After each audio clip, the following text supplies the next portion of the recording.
Ladies and gentlemen, it is now 6:45 PM and a quorum of members is present, so the meeting of the Board of Education of the School District of New Berlin is called to order. Please call the roll. Ms. Crosby? Here. Mr. Helmer? Here. Ms. Konick? Here. Ms. Schultz? Here. Mr. Seidel? Here. Ms. Spindler? Here. Mr. Zelinski? Here. I would entertain a motion to recess to closed session. I move to adjourn into closed session pursuant to Section 19.85 1C E and F of the Wisconsin statutes to consider A, the approval of closed session minutes of February 23rd, B, the employment, performance, and compensation matters pertaining to staff, and C, discuss preliminary notice of intent to non-renew. Second. I have a motion by Ms. Crosby and a second by Mr. Helmer. Please call the roll. Ms. Crosby? Yes. Mr. Helmer? Yes. Ms. Konick? Yes. Ms. Schultz? Yes. Mr. Seidel? Yes. Ms. Spindler? Yes. Mr. Zelinski? Yes. We are moving into closed session. We'll return to open session around 7 o'clock.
It is now 7:10, and we're returning from closed session into open session. In recognition of the serious and important nature of our efforts here, we will join in the Pledge of Allegiance to the flag. For all those who are able, please rise.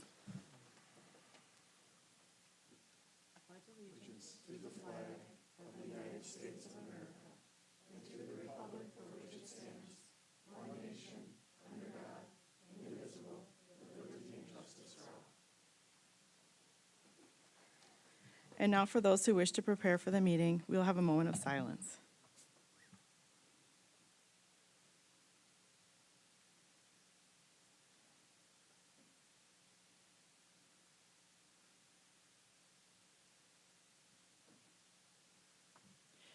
This is a public meeting of the Board of Education. Prior to this meeting, notice was given to the public last Friday by providing the agenda to the city library. The agenda was also posted on the district website. A copy of the agenda was forwarded to the Journal Sentinel and the Waukesha Freeman, all of which have requests for all public notices. This evening, we have some very special recognitions. Tonight is bittersweet evening for this board and for our district. We gather to say a formal thank you and farewell to two individuals who have given so much of their time and energy to our schools. On a personal note, I had the privilege of calling Amy a friend since well before she took her seat at this table. And over the last 3 years, I've been so fortunate to have Allison become a true friend as well. While we will miss their voices in our meetings, we are here tonight to celebrate the years of service they have given to our school community.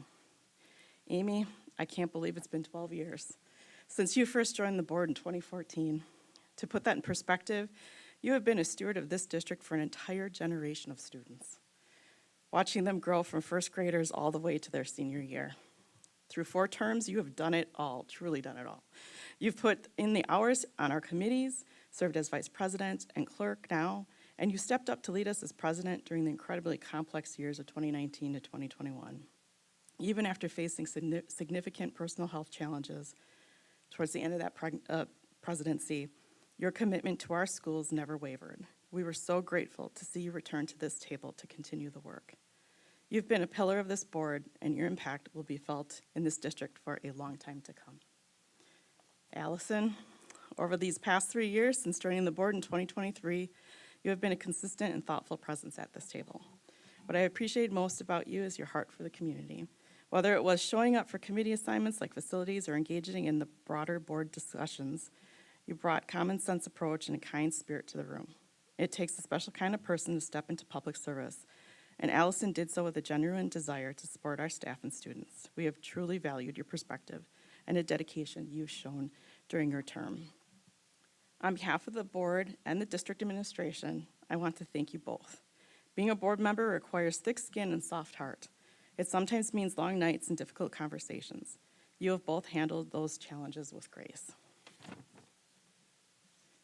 To me, having you both as colleagues and more importantly as friends has been one of the greatest rewards of this job. You've made the hard nights shorter and success much sweeter. At this time, as a token of our appreciation, we would like to present each of you with a Crystal Award to commemorate your service. Amy, for 12 years of exceptional leadership, we give you this special award. And Allison, for your dedicated service and commitment to our schools, we have one for you as well.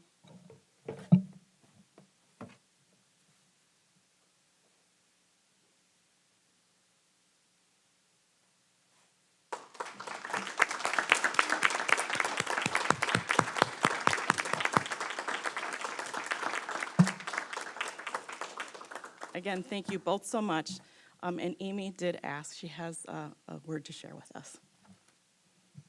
Yeah, it's been a long time. A lot has happened in the last 12 years. But I wanted to take a few minutes to express my gratitude for the opportunity to serve on the school board for the last 12 years.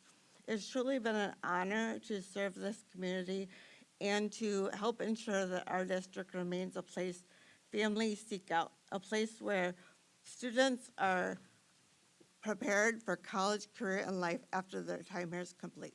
I'm incredibly proud of the commitment and partnership among the board, administration, staff, and families to make sure that every student can learn, grow, and become a confident, capable young adult.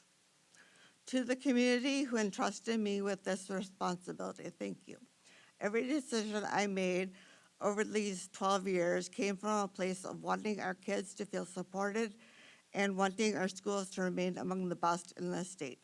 I always tried to balance the needs of the community with the needs of the students we serve, and I never took that responsibility lightly.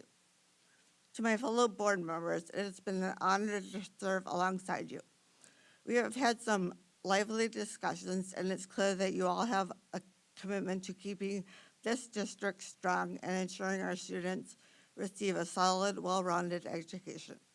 I'm grateful for the conversations, the collaborations, and the shared dedication of doing what's right for the kids. To the administrators, thank you for your leadership and for the countless hours you put into making our schools excellent. Your work often happens behind the scenes, but its impact is felt in every classroom and every student success story. To the staff and educators, your dedication to each child is truly admirable. I saw it firsthand as a parent, and I see it now as you come to board meetings to share the incredible things happening in your classrooms and schools. Your passion, creativity, and care are what make this district exceptional. Finally, I want to thank my family. Thanks for all the help campaigning.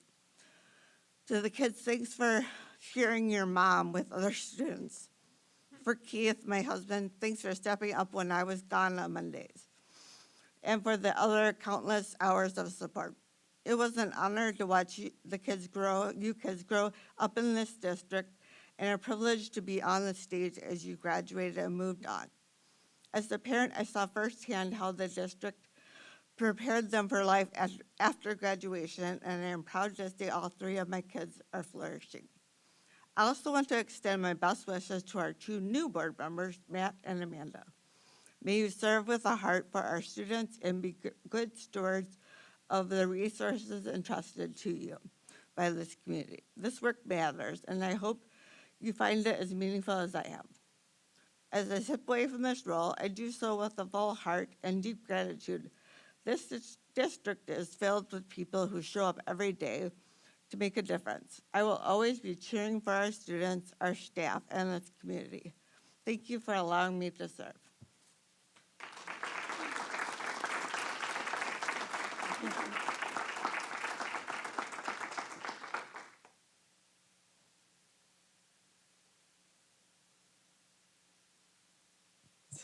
Next, we have privilege of the floor. Do we have anybody this evening?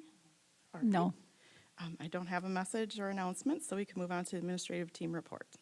Yeah, so we will start with having our Poplar Creek team come up and present about the things that are happening at PC.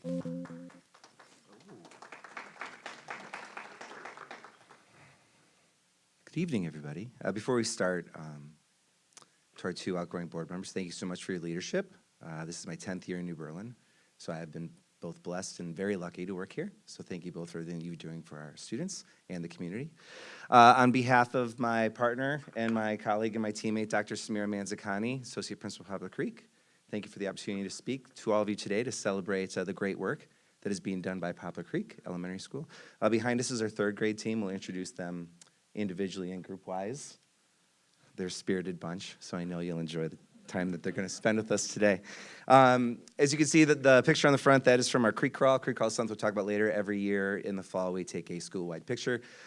This year, we double-dipped, just real quick. We have Carnival at the end of the year, and the easiest way to know what grade level a kid is in is by the color of their shirt. So fiscal responsibility is a theme at Poplar Creek, so we're going to do a 2-for-1 shirt on there. But that is the staff and students of Poplar Creek from this last fall.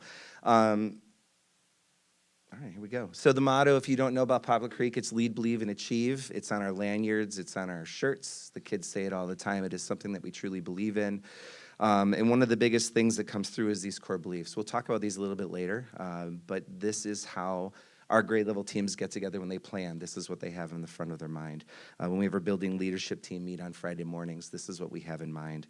Even when we have thinking about small group, for a screener for forward testing, this is what we have in mind. So everything that we're doing, everything we talk about today, I turn it over to Dr. Manzacani about our school action plan. Keep these bullet points in mind. I know that we are one of six schools in the school district of Berlin that have significantly exceeded expectations. Superintendent Garza was very, very proud to be a part of that. He talks about it quite a bit, as he should, at every single meeting. Just a few things that I wanted to highlight. We wanted to highlight with our school report card off the jump. A few meetings ago, you met with Joe Schrader, who is doing a lot of the work with our SAIL, which I know you're very familiar with, and I know that Mr. Schrader kind of gave you the ins and outs of the state report card. So just a couple things we want to highlight. Percentage speaking, not overall numbers, but we have the highest percentage of students of the 6 schools in New Berlin that meet one of our subgroup definitions. So while we do focus on all students at Poplar Creek, we're very proud actually of the work of our subgroups. And so as you look up here, just something we want to talk about, that is how it works into that formula that Mr. Schrader had shared with you. But one of the big things for us, this is of course from last year, achievement and growth. And I know achievement is a number that we're always looking at. It's one of the many things that we identify as our area of growth. But that growth number right there, just real quick, we shared this with our staff back in November. And so if you look at that number, some things that go behind the growth number before we move forward is the state average in a particular category is 3. And across the board, Poplar Creek scored over 4 in every one. So that's whether it's gen ed students or a student that qualifies for a specific service or programming. So every 1 point over that average of 3 is the equivalent of 1/5 of a school year. So as you think about the things that we're talking about today, please know that our Poplar Creek staff, their commitment to our students as learners and as whole beings, that's a great reflection of that. So the work that we did last year would be the equivalent of 35 school days, 35 extra school days as far as how we work with our kids. So we get them to not only be proficient, but to get above that proficient line. I'm gonna turn it over to Dr. M to talk about our school action plan. Nice to meet you all. Before I get started with our action plan, I just want to say my first year as an associate principal, I'm really enjoying getting to work with the staff and getting to know all the kids and the families at Poplar Creek. It's just a really special place to work, and I feel really grateful to get to work with them and have a really strong team to work with. So as Mr. Genmiani was saying, we have a very unique population at Poplar Creek. We have a lot of students with IEPs and students with ELL needs. So we're really trying to target those students because we know we have a sense of urgency to meet their needs. Looking at their scores in math and reading from last year, they were stagnant. So we know what we do for them, it's gonna benefit all of our students. So in coming up with our math and reading school goals, our goal is that 100% of our students below the 40th percentile will make growth. We wanted our goal to be ambitious and attainable. So we're giving students multiple opportunities to show growth. So as you can see on there, we have 4 different measures for math and reading, showing proficiency on the Forward exam and the universal screeners, which you're familiar with, is one way to show growth. Another way is if they meet their IEP goal as well, or if they're in a formal intervention and they're meeting their progress monitoring goals as well. All of those are indicators that they're showing growth. And you're going to hear me talk about growth a lot, just because of the unique population that we do have at Poplar Creek, because if we're getting students who aren't proficient to show proficiency, that actually carries weight on our state report card and gets us to be significantly exceeding. So we're really focused on getting those students to grow. We have a lot to be proud of in celebrations in reading, especially in the oral reading fluency exam. Our students are becoming more fluent readers. If we're looking at the scores that we had last year on that test and comparing it to the scores from this winter, we were able to grow from 56 to 73%. And this is one of those newer tests that the teachers are giving based off of Act 20. So teachers are becoming more familiar with those tests and better preparing our students for that, and students are becoming more fluent readers. We also have a lot of celebrations when we're looking at, when we're comparing fall to winter of this year as well. Our youngest readers have shown tremendous growth. So they took the letter word sounds fluency exam. It's also an Ames web test. They started at 52% proficiency in the fall and jumped up to 86% in winter, which we were extremely proud of because those are our youngest readers and they're growing in their foundational skills, which will help them as they get older. Our older students, the 2nd through 6th graders, take the A reading test on FastBridge. They also showed growth from fall to winter as well. Definitely want to highlight our 2nd and 5th graders too. Those 2 grade levels have even more needs as far as our students with IEPs and behavioral challenges, and to see their growth from fall to winter was also very exciting for our team. Our students with EL needs also grew from fall to winter. They started at 37% and grew to 59% on that same A reading test. And then our biggest celebration for reading is that we had 26 kids exit formal intervention since October.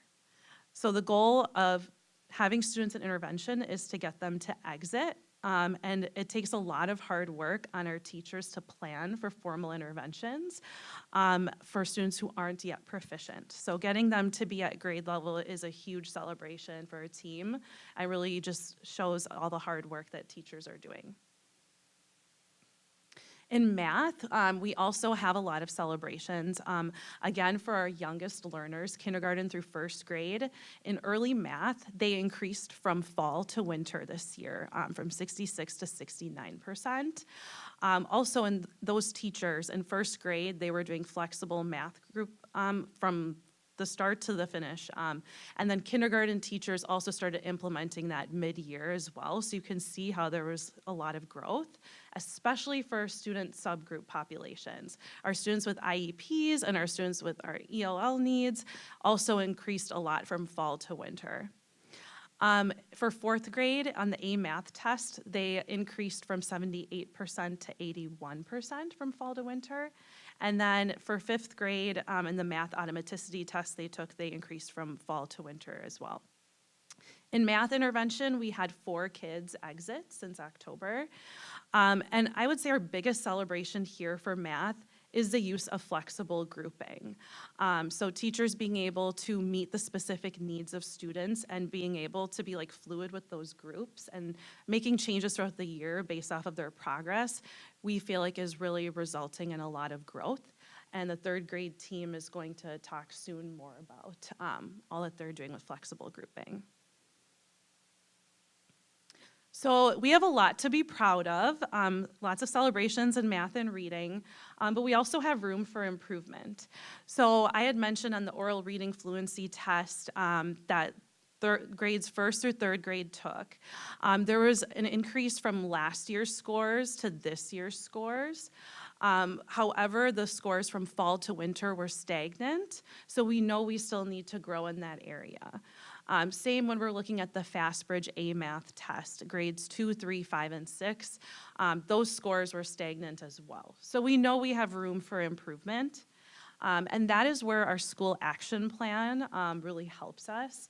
And as Mr. Gemniani mentioned, our SAIL work has really helped us to grow in some of those improvement tools and use it to become more focused in our action plan. So in a nutshell, our focus for this year really has been around collaboration for our teachers. So teachers are doing really exciting things in their classroom, but we're really getting them to collaborate with each other and share the knowledge with each other. So having consistent agenda and team meetings is something that we're focusing on. We're also prioritizing, we have AM co-planning time on Wednesdays, where special ed teachers can meet with gen ed teachers to plan around specific student needs. So that's been a huge focus for us. We're also trying to grow in teaching strategies as well. So we know we get the biggest bang for our buck with small groups, so meeting kids where they're at and planning for their specific needs. That's where instructional coaches have been very supportive in planning professional learning for teachers to grow in that area as well. We're also working on growing in mastery-oriented feedback as well. And so that means like giving students specific feedback on how they're doing. So instead of just saying, good job, saying, good job using that number line. Like guiding the student towards that specific strategy is another teaching focus that we have.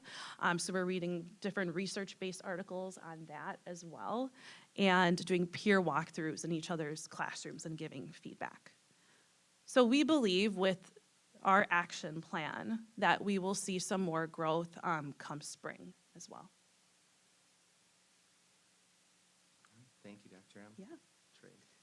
A couple things that we want to highlight before we go over to our third grade team. I think as many of you know, we have 2 Cole Fellows that are part of the Poplar Creek staff. I'm actually going to do the second one first. So Shannon Wysocki is our school social worker that we share with Elmwood. So 2 elementary schools in the district are very, very proud to be a part of that Cole Fellowship recognition.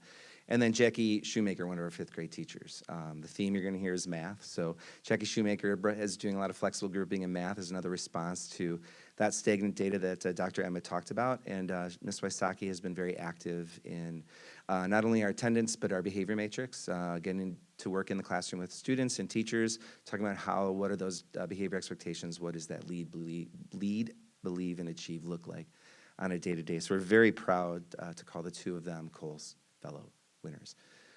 A couple other highlights. We talk a lot about instruction. Just some highlights there. You can see my good friend Dr. M posing as a Starbucks barista.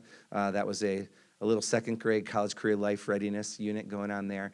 Some other things we have for our upper left, if you're looking at the screen, Drew Burgoyne, one of our meteorologists, will come every year and be with the kindergartners. We have some science activities. Our SAIL team is in the middle top. And then the upper right is a measurement activity in 2nd grade. So there's a lot of active learning going on there, a lot of hands-on learning. Again, we're talking about small groups, trying to maximize the amount of contact time between teachers and students. The other really, really active part of the culture of Poplar Creek is our parent-teacher organization. So every year we're always going to give them a shout-out. Creek Crawlers are a big fundraiser in the fall. It's a great way to build climate and culture in the school, but we had a new event this year that was community-wide, the Harlan Wizards game.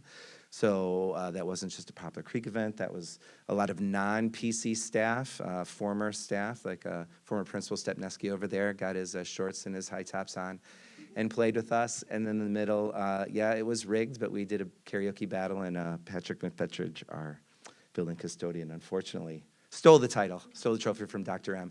So just some fun things that we do. Nancy Bauman, a 1st grade teacher at PC, always reminds us that learning is fun, and we do take that to heart. With that, a little fun, but a lot of focus on instruction and growth. I'd like to introduce our 3rd grade team. We'll go from inside out. So Rachel Clark, Becky Wilson, Ashling Gennaro, and Morgan Duvall. We've invited them to come up and just talk a little about what happens specifically with math, but also with co-planning on the 3rd grade team.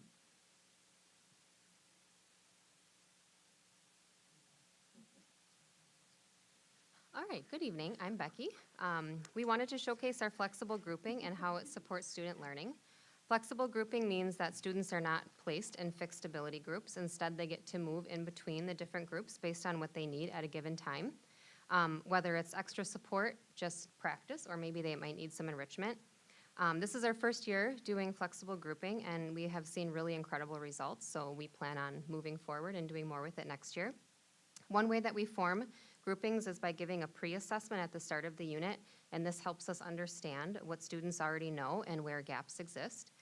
This helps form initial groups and prevent students from spending time on material that they've already mastered. After instruction, we give post-assessments to the students to show what they've learned, and then also to let us know what kind of concepts they still need reinforcement on. In addition to these larger assessments, we give exit tickets every day, which are just quick check-ins with just a couple of problems that provide immediate insight into their understanding. For example, if a student struggles with the concept on the exit ticket, we can pull them into a small group the next day for that targeted support, or sometimes, depending on how they're doing, we can move them in and out of that flexible grouping. Ultimately, flexible grouping is about meeting all of their learning needs.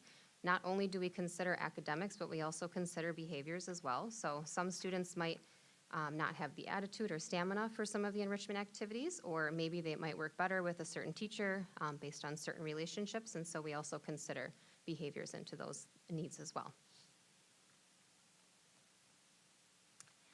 One of the most impactful aspects of implementing this flexible grouping is that we've had the opportunity to engage in a true co-teaching relationship. So I'm the special ed teacher, and this year I've been able to co-teach with Mrs. Duval. And that has been an incredible experience that I haven't quite yet to experience. So when we are co-teaching, we're working with those students who need a lot of extra support in reaching grade level standards and are working towards closing some more of those learning gaps.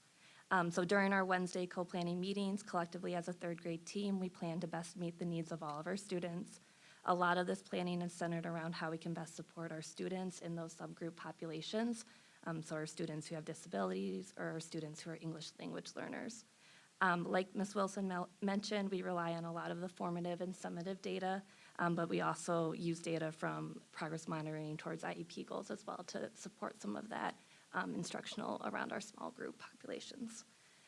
Additionally, an important aspect of the planning process is just sharing out helpful instructional strategies with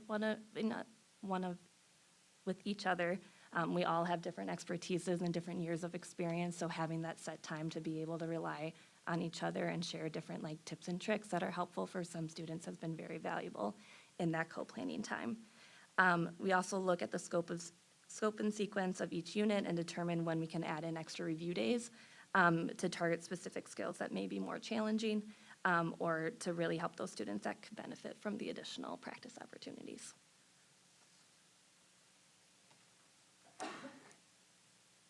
Sorry. Okay. Having 2 teachers for the entire math block has significantly enhanced our ability to meet the diverse needs of students, resulting in that meaningful growth across subgroups. The consistent presence of both Mrs. Gennaro and myself allows for that ongoing progress monitoring that we talked about, immediate feedback right away, and the flexibility to adjust instructional strategies as needed. This strengthens both skill acquisition and students' ability to apply what they've learned across different contexts. Within our math group, both Mrs. Gennaro and I are seen as equals, and we adapt our teaching styles to what the students specifically need. So during whole group instruction, both Mrs. Gennaro and I are up there teaching the lesson together. So for an example, I'll be teaching and talking through a strategy or part of the lesson, and then Mrs. Gennaro will be on the other side of the whiteboard and writing down a visual or writing out the equation itself. I always ask her too afterwards, I'm like, Mrs. Gennaro, do you have anything you want to add or chime into? Which has been super helpful, so I kind of drop it off to her. And then she'll actually add her own perspective or another visual that she thinks is helpful not only for our small groups, but then just as a whole for all of the students in general, which is really cool to see. After whole group instruction, then Mrs. Gennaro and I also have the opportunity to pull small groups that require additional support. What that additional support may look like includes visuals, hands-on manipulatives, and explicitly breaking down the word problems to make content more accessible for the student.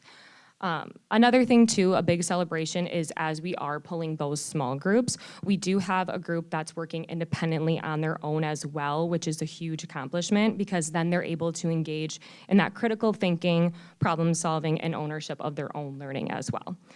This co-teaching structure truly allows us to better meet the diverse needs of all learners, and the students have been feeding off of our energy and teaching dynamic. The energy we bring plays a really big role in the student buy-in. I don't think I need this microphone to talk because I'm very loud, as you can see.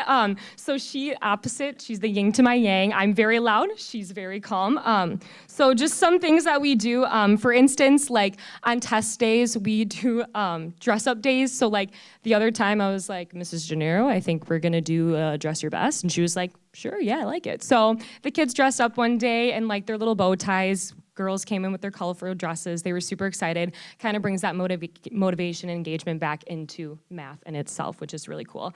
So the students truly see us enjoying fun and teaching math together, which ultimately then carries over to them as well. So yeah, thank you. So just to kind of reiterate what Mrs. Duval was saying, with our flexible grouping model, we have seen a powerful impact on student engagement. So because students are working with peers at that similar level, we're able to design instruction and activities to truly meet them where they are. We have seen this helps build confidence, and when students feel successful, they are much more engaged and invest in their learning. It has also strengthened our sense of community across the entire grade level. So students are building relationships not only with their classroom teacher, but across all of the classrooms. They've shared that they feel super supported by all of us. They enjoy being with all of their friends across the other classes, and this creates a more inclusive and connected learning environment for all. Finally, this approach has deepened our collaboration as a team. During those team meetings, we've really had a great time constantly communicating, sharing strategies, and reflecting together on our students' progress. We've had lots of celebrations where we'll bring our math test in and be like, how did that student do? How did that student do? And it's really a good time. This ongoing collaboration allows us to be more intentional and responsive, ensuring that every student is supported and challenged appropriately. Morgan, you ready? I got this. You'd be shocked. Okay, so please work. Okay, so our students were really bummed that they couldn't be here, so we wanted them to have a few little words to say for you guys. So they made this video just for you, and scene. Who's Dan? Dan? My guy Dan. Here we go. We are the third graders at Poplar Creek Elementary School. Our teachers asked us to share some of our favorite things about our math group this year. This year, we feel more confident in being able to solve different types of math problems. I enjoy learning new strategies from my teachers and my classmates. It is helpful to see a lot of examples. I like pushing myself even when math feels hard or challenging. When we solve problems, we feel proud and excited about what we can do. We get to work on more advanced problems that really make us think. We are excited to learn new skills that will help us next year. I love math because our teachers are amazing. They make learning fun with games, activities, and creative lessons. We get to learn from different teachers, and that's really cool. Each teacher has their own way of explaining things, and that makes us understand better. Math class is so fun, and I enjoy it every day. That's why we love our math group. Yeah! A day in the life of a third grade math teacher. Just real quick, first of all, thank you, third grade team. That is their energy every day, by the way. Ms. Duval is the most calm of the four. Just real quick, you heard us talk quite a bit about flexible grouping in math. That's been something that the building has adopted on their own. It went from one grade level to almost all. Next year, we'll have all 7. It's just another way for us to figure out how can we make sure we're maximizing our time with our students for math. Our district does a tremendous job when it comes to literacy, and now we're getting very creative and seeing how we can match that with our math growth for our students. Other than that, we want to thank you very much for your time. If you got questions, we're ready for them. Otherwise, I know you have a thick agenda, so thank you for having us this evening.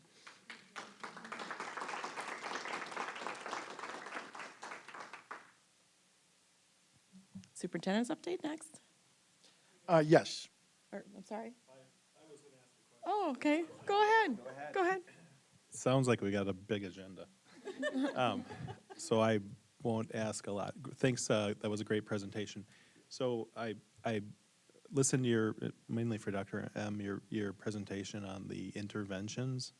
So sounds like it's been really, really successful, right? Yeah. Is there, is it long-term successful, or are students falling back in their performance, or is it something that's it's something that's sustainable for the long term? Does that make sense from a question standpoint? I think so. Yeah. Just in my first year, from what I've seen, like the whole point is to get them to exit so that they can be back in the classroom. And we have a coyote time. So instead of like going from like the most intensive intervention, they may get just some like small group informal support in the classroom. So it transitions them back into just like what the rest of the students are doing. And then teachers also do different strategies to extend the students' learning as well when they are at grade level too. So that's what we've noticed so far. I would say it's sustainable. Just real quick, it's every 6 to 8 weeks we get together grade level teams and look over the data. So even when we're not doing our screening calendar, fall, winter, spring, all of our students that are in a formal intervention, we progress monitor, and then it's like our third grade team had mentioned, Ms. Clark, I think had mentioned, they go over that data and they plan accordingly. So if you're talking about long-term sustainability, all 4 elementary schools essentially follow the same program. It's all built into their schedule. And then our literacy coaches, our English learner coaches, our special ed coaches, math coach, which we have 1, they're constantly meeting as a team and meeting with their grade level to make sure we have a good read on where that child is. And if they are ready to exit, awesome. But that doesn't mean they're just off the list. They're still on our watch list. We pay attention. So I think all 4 buildings are doing a tremendous job. Again, it goes back to what Mr. Garza was singing our praises back in November about all 6 schools hitting that mark. So. Sure. Yeah, no problem. Okay, sounds good. Thank you. And we all know you have a long day tomorrow, so feel free to head on out. Thank you. Yeah, thanks. I do have one update that I wanted to share with the board. So as the board has been aware, we need new tracks at both Eisenhower and at West. The 2 tracks were included in our long-range planning, and we had set aside we identified over $1 million roughly per track. So that shouldn't be news to you. That is something that, again, we had, when we put together the long-range or the outdoor facilities task force, if we were going to get turf through that project, you didn't want to drop in new tracks and then have traffic going off and on to get that turf, which unfortunately we're not going to move forward with. We received really good news recently that our costs actually total, Patrick, are going to be closer to $300,000. Yes. Rather than over $2 million. So what we were able to do is the facilities department essentially brought somebody in to do borings of the actual track to make sure that the surface or the foundation of those tracks didn't have to be replaced. And that's fortunately what we found. We were actually planning for the worst. And that's why there's such a disparity in the costs. And so I bring this to you as an update because actually at the next board meeting, we will be asking for approval to move forward with those 2 projects this summer. And the reason why we need approval sooner than later is because we need to get on the list to get them hired so that they can get the work done over the summer. We will be looking at actually taking those dollars from fund balance and not from Fund 41. I guess it's a game of which pot of money do you want it to come from. The pot of money that we're choosing from, typically you would draw or spend things from fund balance on what would be capital expenditures such as this. So again, I'd be happy to answer any questions. I'll provide more information in my written update to the board between now and the next meeting. But again, if we want to get the work done this summer, we would need board approval at the next meeting. And then if not, then we would have to, obviously wait. And then at that point, we would likely be waiting until the following summer if we were going to do it at all. So any initial comments, questions, or concerns? I share that is really good news for us. And, kind of grateful that we were able to do that study and it came back as it did. Again, otherwise, I'll provide more details in my written update. At this time, I'll hand it over to Peyton. Thank you. Our Eisenhower students are getting back in the swing of things after spring break. Grades 7 through 10 have their annual testing days this week, which include forward exam and practice ACTs, and our juniors and seniors are encouraged to take college visits, apply for jobs, and look for post-secondary opportunities. Our English 11 classes are wrapping up reading The Great Gatsby and writing their essays on the American Dream. Earth and Space is working on a 6-week presentation of the geology of Wisconsin and making the presentation look like a museum exhibit. Principles of Marketing is working on their selling presentation, where they learn how to sell products to a consumer. Year 2 AP Art students are wrapping up their portfolios to submit to AP, where they have been working on these portfolios for almost 2 years. and Flight and Space went to Pfizer Forum to complete a drone competition last weekend. Our clubs are also having a great start to the spring, with our HOSA members leaving for their state conference in the Dells last Tuesday. At the end of the month, DECA will send their state qualifiers to the international conference in Atlanta, and Eisenhower Theater is working hard to get ready for their production of Seussical Jr. at the end of the month. Our spring sports are also ramping up, with our reigning state champion Eisenhower Baseball winning 13-3 last Monday to open up their season, and they had a 3-1 record after week 1. Our softball team also opened up with a win last Monday, winning 8-7 over Whitewater. Soccer opened up their season last Wednesday against Cudahy St. Francis, where new head coach Katie Shaw got her first win as a varsity head coach and looked to continue that success tonight in McGuanago. And our Eisenhower golf wrapped up the tryouts last week and getting prepared for meets throughout this week. Thank you.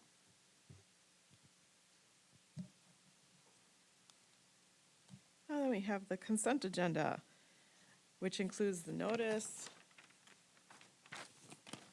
the approval of the minutes of the board meeting of March 23rd, the approval of minutes of the board meeting of the work session on March 23rd. You also have the West DECA ICDC field trip, Ike and West ACDEC National Competition Field Trip, and the Boys Lacrosse Co-op 2026-27 and 2027-28.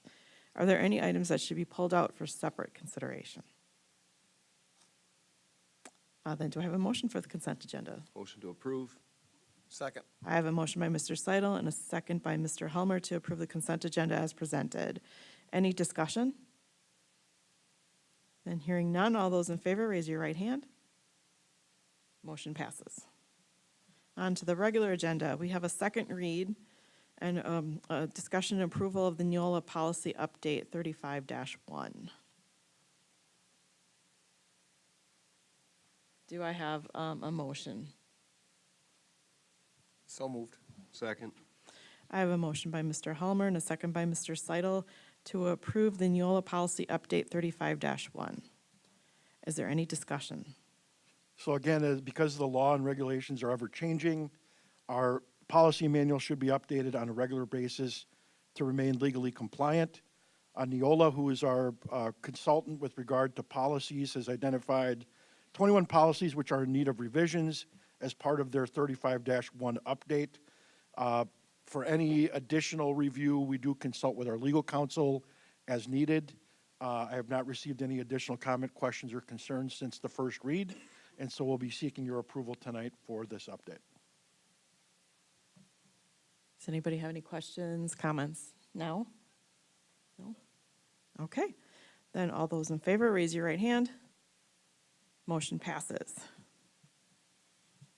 Then we have a couple items discussed in closed session that we need to vote on. I move to approve the employment services report as presented. I have a motion by Ms. Spindler and a second by Ms. Crosby to approve the employment services report as presented. All those in favor, raise your right hand. Motion passes. And there was one more. I move to approve the preliminary notice of intent to non-renew as presented. Second. I have a motion by Mr. Zelinski and a second by Mr. Seidel to approve the preliminary notice of intent to non-renew. All those in favor, raise your right hand. Motion passes. Then we have future meetings and dates. Board meetings are generally held the second and fourth Mondays, beginning at 7:00 p.m. here in Conference Room E. The next meeting is April 27th. Then we have May 11th and May 26th. And May 26th is a Tuesday. Other important dates to remember is May 1st is staff in service, there's no school, and May 25th is Memorial Day, there's no school.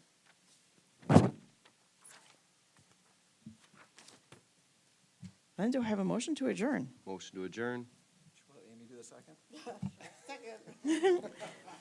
We have a motion by Mr. Seidel and a second by Ms. Crosby to adjourn. All those in favor, raise your right hand. Motion passes. This meeting is adjourned. Thank you, everyone.